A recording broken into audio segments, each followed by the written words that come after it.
30 seconds and counting. 25 seconds and counting. We are still go. 20 seconds. Guidance alert. The guidance system now going internal.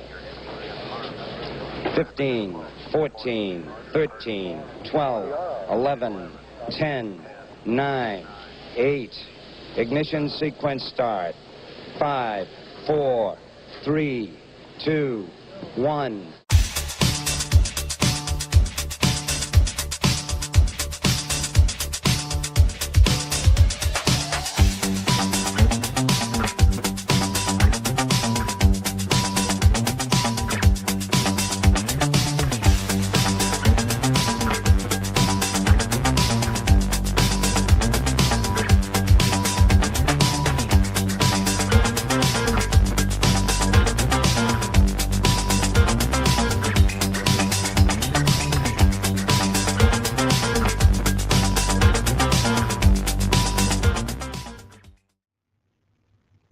Good afternoon, well, good evening to my viewers in Europe and Africa, and a good afternoon to folks in the Western Hemisphere. Good morning to folks in the Pacific Rim, and welcome to the Angry Astronaut.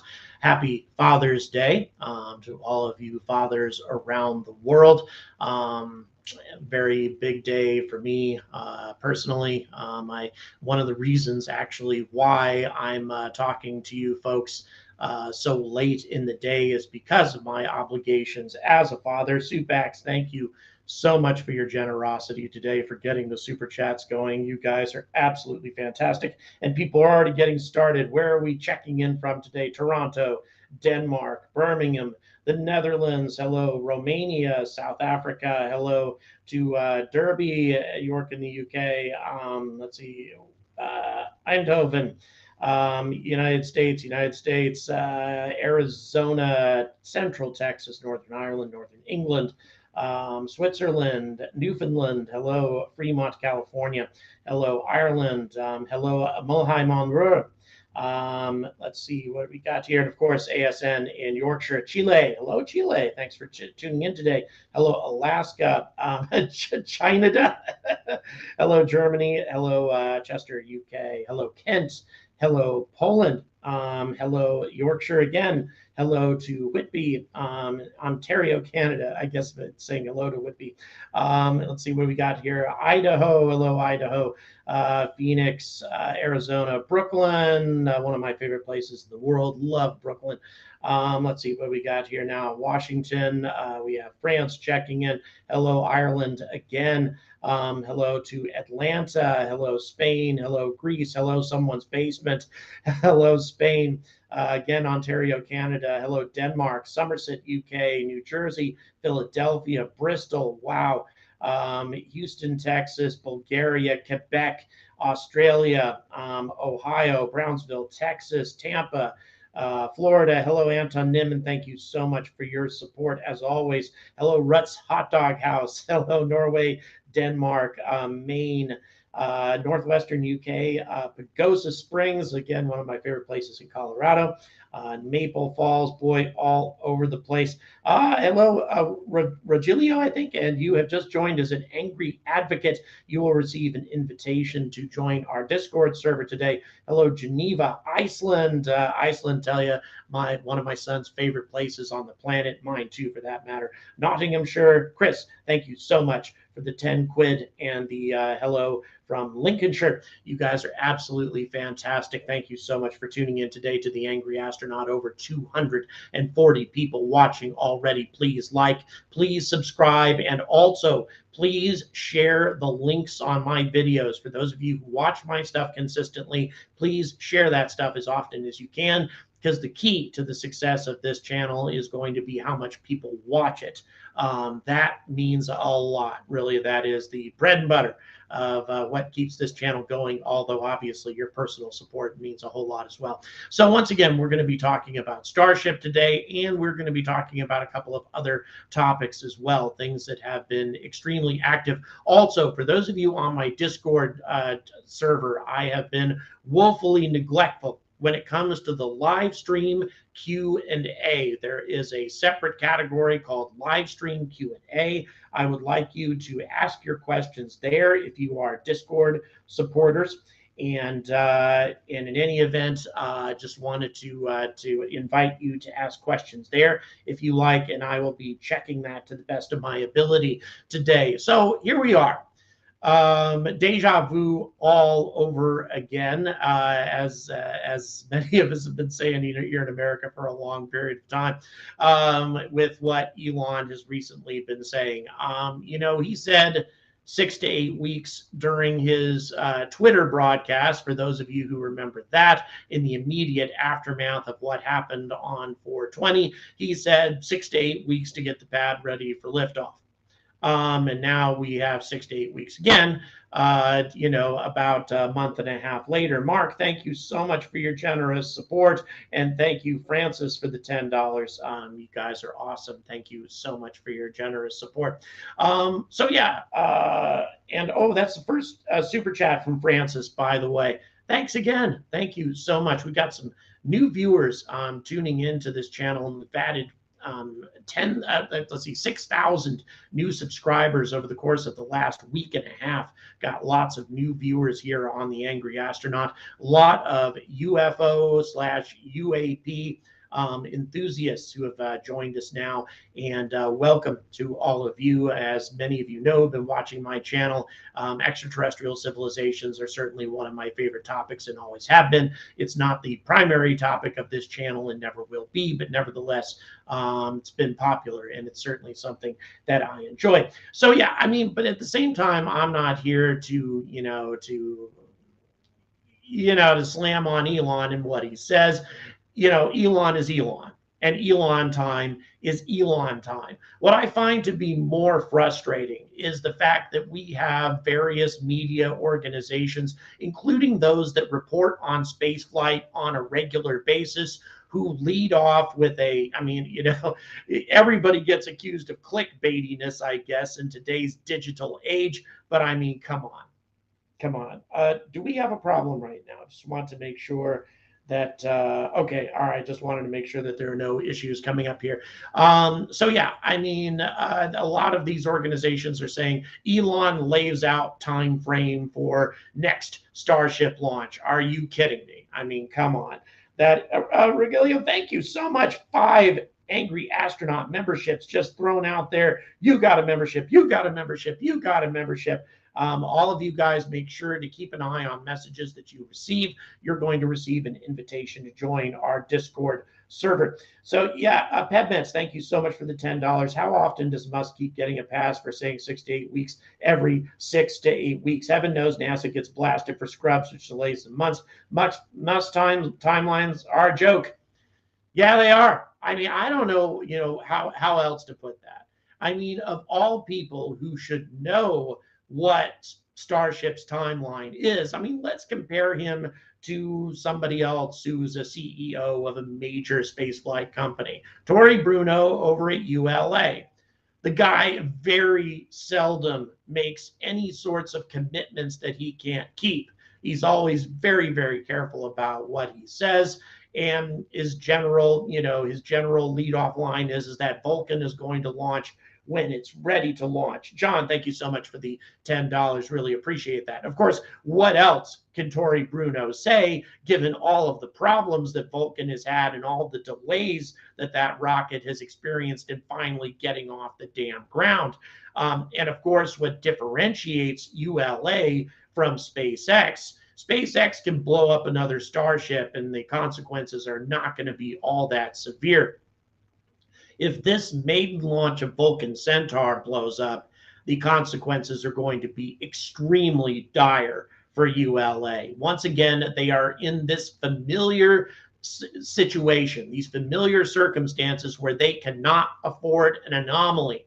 In an environment where space is so hard, they can't afford another anomaly. And I'll tell you, that's something that's simply unacceptable, something that ULA shouldn't paint themselves into a corner on, but that's precisely what they've done. They're in a much tougher position than SpaceX is, regardless of what happens. But I guess one of the complaints that I might have about Elon continuing to do this is the fact that now he is answerable to the Artemis program. Lunar Starship is extremely important, actually, the keystone involved in the success or failure of Artemis 3.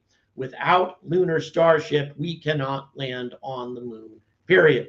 And that's something that needs to be kept, taken account of, obviously. And obviously 6 to 8 weeks, not really doable.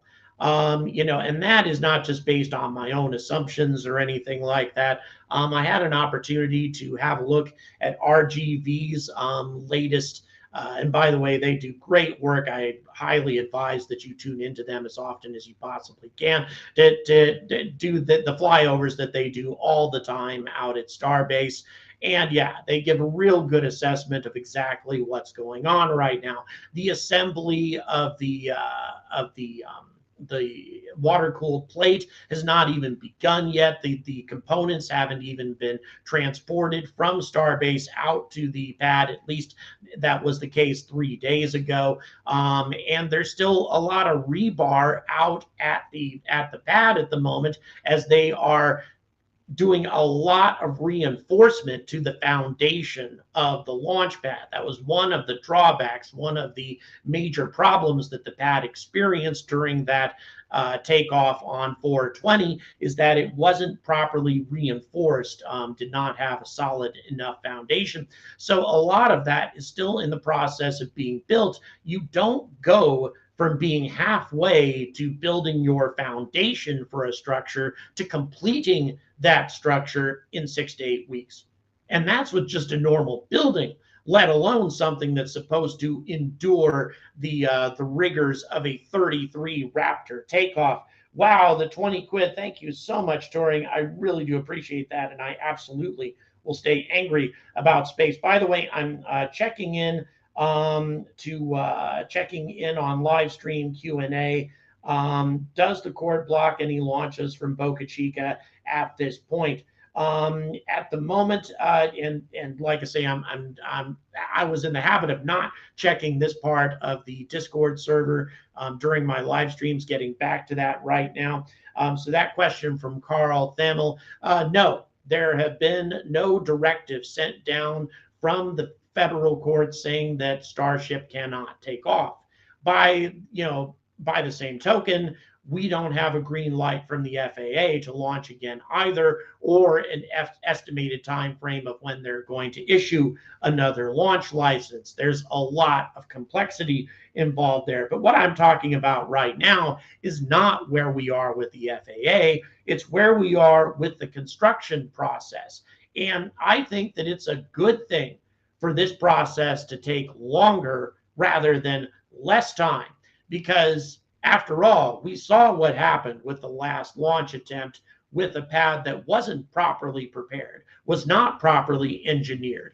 I mean, if you have those issues, existing in the past, then you need to make sure that whatever you're going to build now, which by the way is not going to include all of the things that NASA uses to make a safe launch pad. Of course, that includes the flame trench, etc. Those things are not going to exist. That means you need to build as resilient of a launch pad as possible.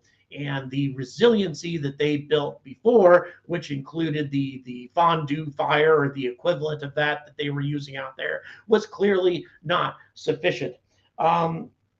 Well, what's my take on Vulcan Centaur taking the Alpaca? Yeah, I think it's a great rocket for doing that job. Absolutely. But the Alpaca, of course, is not on NASA's radar anymore at all, and Dynetics does not have the money really to fund it. Muddy Creek Critters, thank you so much for your support. A lot of the concrete is not even poured yet. It takes many weeks to get fully cured to maximum strength. September, October at the earliest. I totally agree, Muddy Creek. Totally agree. Rodney, thank you so much for the $35 New Zealand. Wow, you guys are fantastic today, coming through for me in a tremendous way. In addition, also, if you want to support me on Patreon, another way to do it. Either way is fine, though. This has been fantastic. The support I've been getting lately is awesome. Thank you very much for all of that, and you're going to see lots of unique content as a result. By the way, since I got a contribution from the New Zealand side of things, I'd like to make a quick note of Rocket Lab. I'm actually going to roll out a video that explains what's going on in greater detail. But this recent launch that took place out of Wallops Island in Virginia, extremely important to the future of Rocket Lab. Even though all it was a suborbital booster, Rocket Lab made it incredibly secret. It was such a clandestine operation that they did not notify anybody except maybe the FAA at the last moment as to when the launch was actually going to take place. This was a highly secretive launch from this suborbital rocket. And the reason it's highly secretive is because this is a booster for hypersonic test beds in the future, hypersonic vehicles. And I'm going to be explaining all of that in much greater detail in my video tomorrow. But I'll tell you, Rocket Lab is getting into some amazing business right now because the military importance of hypersonics is tremendous, and Rocket Lab, this little company out of New Zealand, has established themselves put themselves on the leading edge of this new technology. Thank you so much for the tenor. Really do appreciate that. You guys are awesome. Let me go ahead and hop back over to live stream Q&A. Okay, nothing new there. Just want to make sure, once again, people on Discord know that if you want to ask your questions on the Discord side, go to the live stream Q&A server on my Discord, and you can ask your questions there if you want to. Making these available again. 373 people watching. My God, please like, please subscribe. Thank you so much for tuning in. And also, please share my videos whenever possible. Let's get the word out there, because the more people who watch, obviously, the better it is for my channel, period. We have Andy Law, by the way, joining. Just want to say hello, a good friend of mine over in the UK. He's also a writer for the Everyday Astronaut for Tim Dodd. Does some really good work.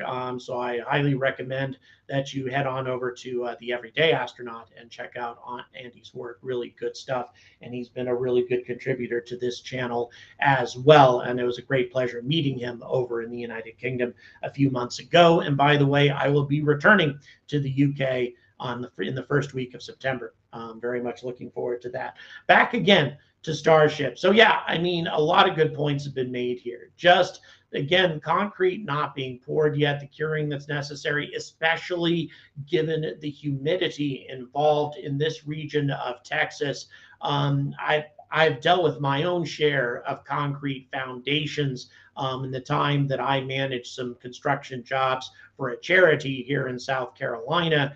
And that was a process that would oftentimes be seriously drawn out by humidity, rainfall, etc. Those are all things that are going to make this take time. But once again, these are things that are incredibly important to the future success of Starship. If we're not going to have a flame trench, and I still think that's a big mistake, but if we're not going to have a flame trench, that means you need to have as resilient a pad as possible, and you need to make sure that that water-cooled plate is going to be absolutely foolproof. There's going to need to be lots of testing done on that flame diverter to make sure that it does its job properly. Gary, thank you so much for the $15. Amazing stuff indeed. Anton Nim, thank you so much for the $5. Interesting, Rock and Robin. I'll tell you, my construction people sure didn't tell me that. They might have been lying to me. Who knows? Or coming up with some excuses as to why it was going to take a long time to get the concrete ready. All I know is that that whole process, and that was a much simpler foundation than the one we're looking at out in Boca Chica. It was a lengthy process, just the foundation. Then the rest of the construction after the foundation obviously was extensive too. And all it was a prefab building. It wasn't a particularly complicated structure. It was just a meeting house for low-income men recovering from drug addiction and alcohol addiction. How did the charity drive go? The live broadcast with Ellie, says Anton Nim. Very well indeed. About 70% of the way now to their goal in order for Astroliz to get to where she needs to get.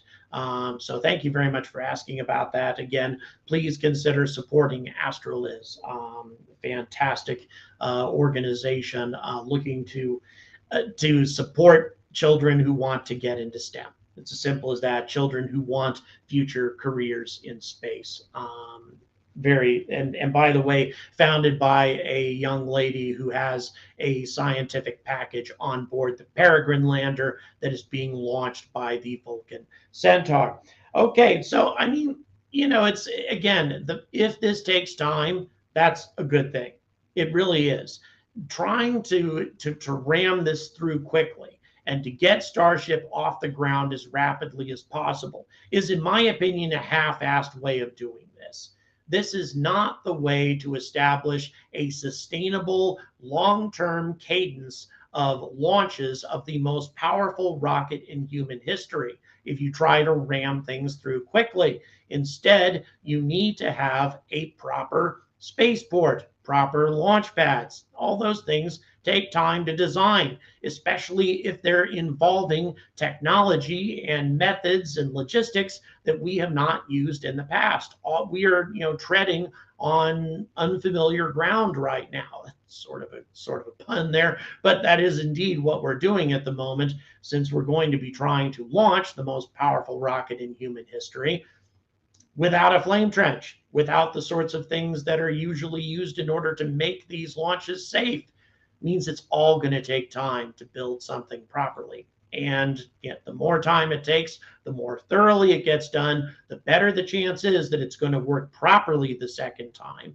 And the future of Starship launches are not going to be put into any kind of jeopardy. I think all of that is incredibly important. A lot of, my opinions has been misinterpreted so many times. The fact that I don't like Starship, I don't like SpaceX, that I favor the environmentalists or something like that. It couldn't be further from the truth. I want Starship to succeed. Absolutely. As a matter of fact, I'm working on doing a tour of the country, a lecture tour of the country that will be entitled How Starship Will Save the World. How can I talk about Starship saving the world if I don't think it's going to work? Obviously, I feel that Starship is definitely going to work, and I want to see it work as rapidly as possible. But it's not going to work rapidly if we have another problem in the future. Do you think I'm a SpaceX fanboy? Good one. Very good one there, ASN. Let me go back over to the live stream Q&A on Discord just to see. Oh, here we go. Got a couple of people who've made. First of all, Mike says SpaceX underestimated the Fondag ability to withstand the ignition pressure if the amount of Raptors amounted to it super heavy. Did I catch Spain's first rocket launch attempt that aborted at T-0? No, Mike. Thank you very much for bringing that to my attention. I need to catch up on that because I have reported on Spain's private launch program, so I need to get back on that. Damian Ward says, Angry, I've been trying for quite a while to get in contact direct with me, no avail. Email me, Damian.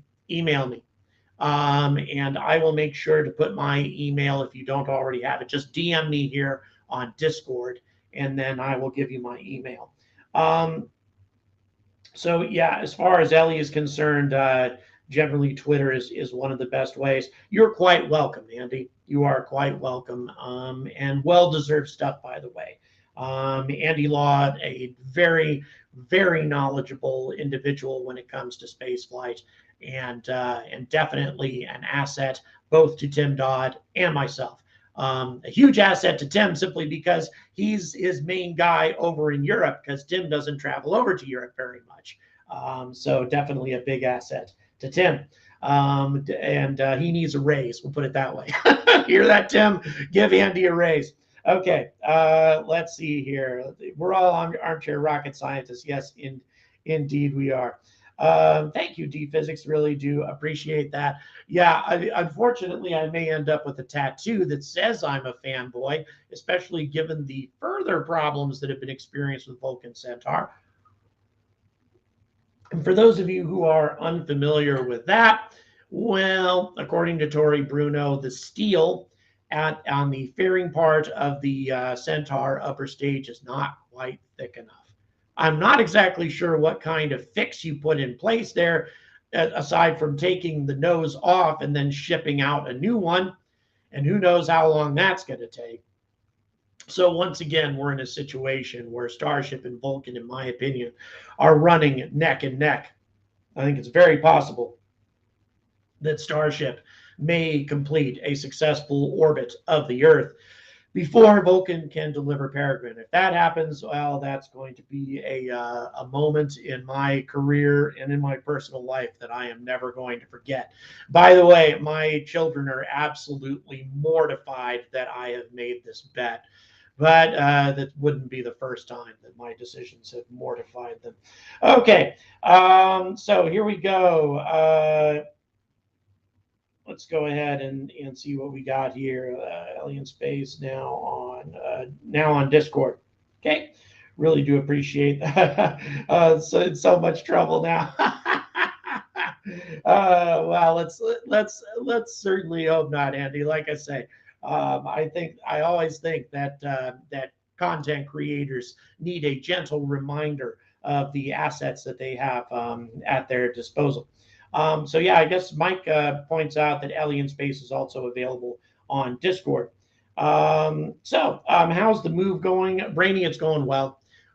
Just getting together a few minor details and such, but there'll be nothing stopping me from moving. The only thing I'm planning on now is how am I going to go about handling the lectures that I have in mind. I just came up with that idea. People have seemed very receptive to it. So I'm thinking about a number of different destinations. Those destinations include Los Angeles, Pittsburgh, and the reason Pittsburgh is because we've got Astrobotic in Pittsburgh, my good friends there. So going to pay them a visit, and they may actually give me a space to lecture from at Astrobotic. In addition to that, obviously Denver, Colorado, and my friends at Sierra Space. A lot of stuff, a lot of places that I'm planning on going. Cape Canaveral. Definitely Houston. So essentially places that look like I'm getting a lot of positive response, people who are willing to make the trip to come and see me in person. But it won't just be let's meet Angry Astronaut. Instead, I'm going to have a lot of quality content to bring to you guys at every one of these opportunities. Boy, over 400 people watching. Amazing. Thank you so much. Really do appreciate everybody's support. Once again, please like, please subscribe. Okay, getting back over to the live stream Q&A just to make sure that we don't, no other questions over there. And once again, the live stream Q&A is on the Discord side of things for my supporters on that side of the equation. So let's have a look at some questions over here. And once again, Star Factory High Bay already being built. Andrew, you're right. That is one thing that needs to be emphasized. SpaceX is doing a lot to build out their manufacturing capability at Starbase. Now, I don't know, there's been a number of comments made that they're looking to, put out starships in numbers that are orders of magnitude greater in terms of numbers than any rocket that's been produced in the past. I don't know about that because frankly, I really don't see how we have a need for that many starships just yet.